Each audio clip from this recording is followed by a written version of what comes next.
does not feel like you're learning a language. It doesn't feel boring. It doesn't feel annoying, repetitive. It's really fun, and it does a lot more for you than you might think. My diamonds on froze. Diamonds on froze. Diamonds on froze. What's up, everybody? It's Yanino again. I'm back with another video, an English language learning video today.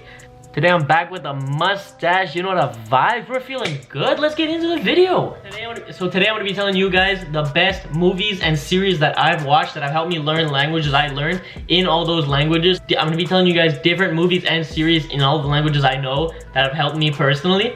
That'll make language learning a bit more fun for you guys. I thought this would be a dope video idea to make because I know language learning can be a bit boring sometimes. Not necessarily memorizing stuff, but hard on the brain. It's not easy, and sometimes it can get really boring, and that's what demotivates people. So I thought this would be really cool to let people know, even though you probably already know, but just to let you know how many options there are to make language learning fun, and how many, you'd be surprised, movies and series in the language you're trying to learn that there are out there.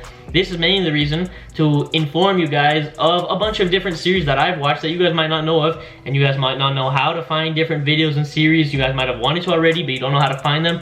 So I'm going to be giving you guys all that good stuff, telling you guys which ones I've seen and where to find them if you want to find other ones. It's crazy how cool this is because it doesn't feel like you're learning a language when you're watching TV or you're watching a movie, but really you're training your mind subconsciously to hear those words, and often they're repeated, especially if you use subtitles. You start hearing them and you read them at the same time, so you start recognizing which words are what. And the more you watch the series or the more you watch the movies, the more words you're gonna recognize, and you're training your ear how to hear that language by native speakers, the speed that it's spoken, different accents, different tones of different words. So it's really, really good, and it's fun. It does not feel like you're learning a language. It doesn't feel boring. It doesn't feel annoying, repetitive. It's really fun, and it does a lot more for you than you might think. So before I tell you guys which ones I've seen, just in general, if you guys have Netflix or in any other movie watching platform, Amazon Prime, Disney Plus, I don't know, but whatever, most of them that you have, the easiest way if you want to find a movie or a series in the language you want to watch, just type up literally the language in the search tab, and then there's gonna be a bunch of different options of movies in that language. If you want to watch a Portuguese movie, just type up Portuguese, and then a bunch of different options are gonna show up, all the movie options that they have. You're probably gonna find them if you do use the same technique, but I'm gonna give you guys my favorites, the ones I like the most, and some that I've watched off Netflix. But most of them you can find just on Netflix, which is gonna be a lot easier for you guys if you guys want to watch them. So let's start with Spanish, because I'm guessing that's one of the most popular languages that is being learned nowadays. Just in Netflix alone, there's so many options. I'm sure you guys know Narcos and Narcos Mexico, which are two very good series. I know they were huge. So many people watched it. A lot of people that don't speak Spanish. It gives you two different sides. Narcos Mexico gives you the Mexican accent, the Mexican Spanish. Narcos, the original one, gives you the Colombian side of Spanish. Already just two different ones. You get to see two different countries speaking Spanish, and those are really cool. Those give you an insight into the history of the drug cartels in those countries if you didn't know. There's a lot of big movies and series in Spain, big ones. I'm sure you guys have heard of Money Heist or Casa de Papel in Spanish, which is really good. It's about like a 3-4 series show about a bank heist that happened in Spain. A new series that just came out, White Lines. It's about it's kind of like a drama series about drug trade and the history of a DJ artist that shows up dead in Ibiza. That one's really, really interesting. I love that one. I don't watch a lot of series, but that one I watched till the end. It was really good. A big one that I haven't seen, but that a lot of my friends watched and they thought it was amazing, is called Elite, which is another Spanish show from Spain. I can't tell you what it's about, but I just know that it's really, really popular, and a lot of my friends watched it and loved it. A really interesting one, if you guys like reggaeton, which is Spanish hip hop, and you guys know Nicky Jam, if you're interested in his life, he has a documentary about his life, which is so interesting.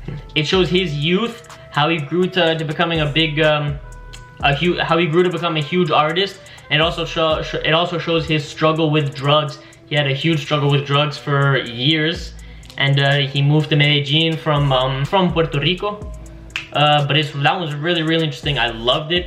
And if you like him as an artist, it shows you a really cool side of his life that you probably didn't know before.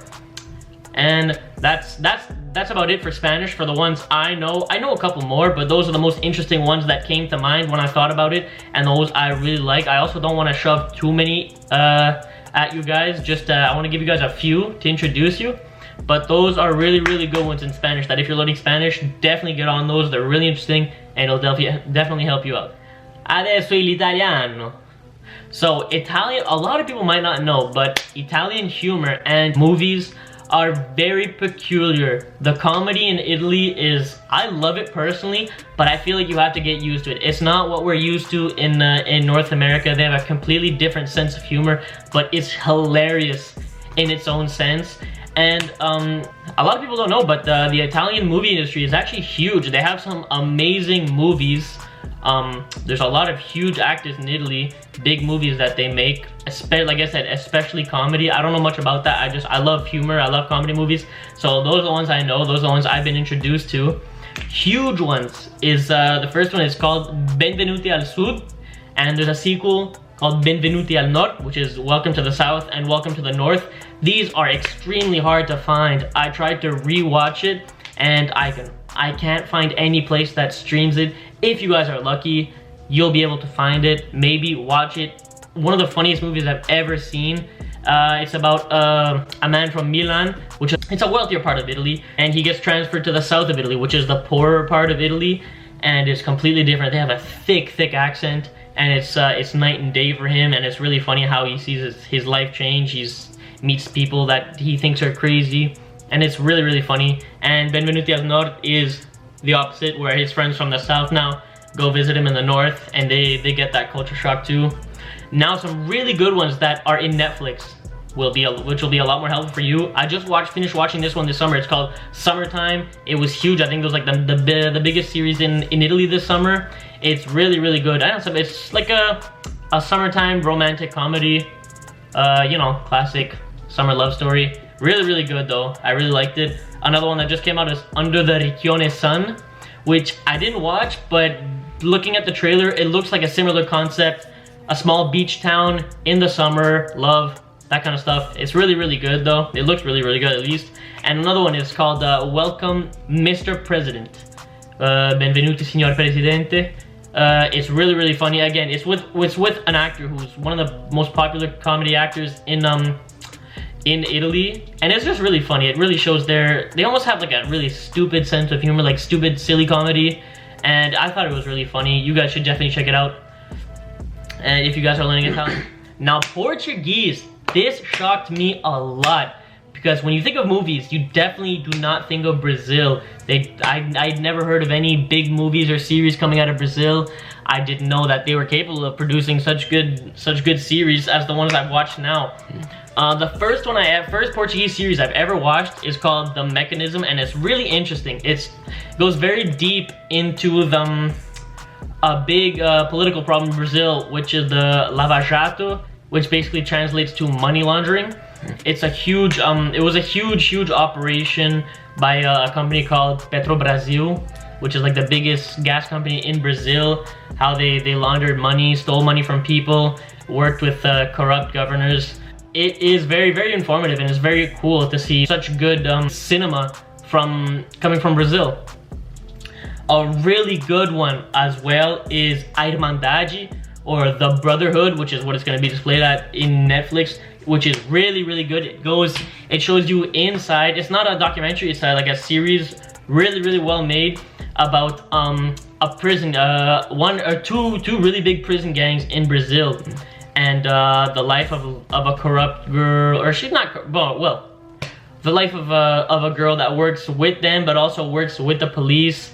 It's really cool. You see a lot of gruesome stuff, but some stuff that it's a lot more realistic, or it's very realistic as to what happens in the favelas and what happens in these prison gangs. It's really cool, really well made, and a lot of good action. I really liked it. There's some really shocking scenes, but it's the reality of what happens, and it's really interesting. I really like this one.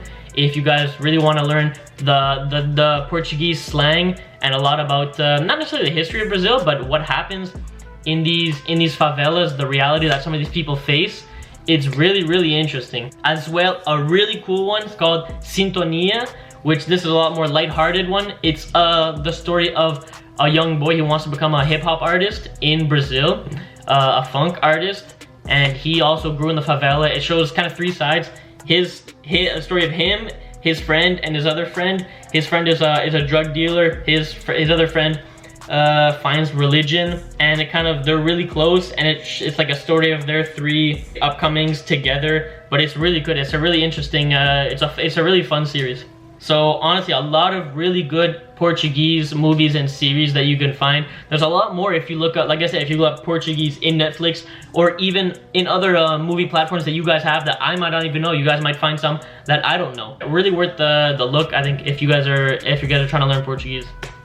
Now, German, as I told you guys in the first video I made, I'm learning German right now, and I'm watching an amazing series called Dark, which I'm sure most of you guys know already. It's really, really popular on Netflix. It's in German, and it's so cool. I'm on season 1, episode 7 now, and already it's crazy. I'm able to, sometimes I'm watching the movie and I'm doing something at the same time, and I won't be looking at the screen, but I hear a whole sentence and I'm able to understand it. And my German is improving so much. I'm doing Duolingo at the same time, but with that and Duolingo, it's helping so much. When you're able to hear a full sentence without looking at the subtitles and understanding it, it's so cool. Honestly, it's an amazing feeling, and it's so deep. It talks about time and space and different dimensions, and it's the story of a small town, people getting lost, people traveling through time, seeing their past. So many things are connected. Kidnappings that have to do with the past, people that come to the future. It's insane. The plot of this story, so well made, and I really love it. I'm only on season 1 and I'm already hooked, and I know that my German is just gonna improve more and more as I watch it, and it's such a fun way to learn German. It's relaxing. I don't feel like I'm learning, but I'm learning so much. I'm already recognizing so many sentences. I'm hearing people talk when it's not the same thing as on my phone. It's just really, really cool, and amazing series if you guys want to watch. Even if you guys aren't learning German, I definitely recommend this series. So, those were my favorite series and movies in all those languages that I've learned. I'm still discovering more and more, but I find those are so cool, and honestly, I find it's definitely one of the best ways to help you learn. It's so fun, it does not feel like you're learning. It's a great way to learn. So, if you guys liked the video, please leave a like. It helps a lot. Lets me know how you guys like the videos. It really helps the channel grow. Comment if you guys have different ones, different movies and series in these languages that I haven't mentioned that you thought are really cool. I'd love to know, because I'd love to watch them. And also for the other people watching, it'd be good for them. So, please leave those down in the comments below. And please subscribe for more content like this. I'm planning on doing more cool videos like this, different techniques or different tools to learn languages in fun ways that you guys might not know about. So, thank you so much for watching, and I'll see you guys in the next video. Peace. How many times I step in the booth and I'm rapping the truth? How many times I hate on the fool, but got love from two?